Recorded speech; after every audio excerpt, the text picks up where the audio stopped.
Neymar বলেন, আমরা যদি বিশ্বকাপের ফাইনালে পৌঁছাতে পারি, আমি কথা দিচ্ছি আমি বিশ্বকাপের ফাইনালে একটি গোল করব।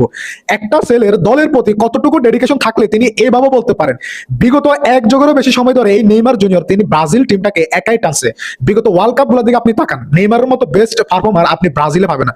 ওয়ার্ল্ড কাপের বাইরেও নেইমারের মতো বেস্ট পারফর্মার কেউ ব্রাজিলে ছিল না। তিনি একাই এই ব্রাজিল টিমটাকে টানছেন। ব্রাজিলের জার্সি গায়ে নেইমার কতটা ভয়ঙ্কর এটা আমরা কিন্তু সবাই জানি। নিজের সবটুকু উজাড় করে দিয়ে তিনি অপোনেন্টের সাথে খেলেন। এই নেইমারকে যদি ব্রাজিলের ওয়ার্ল্ড কাপ স্কোয়াডে রাখা না হয়, তাহলে কার্লো আনচেলত্তি তিনি নেইমারের প্রতি সবচেয়ে বড় জুলুমটাই করবেন।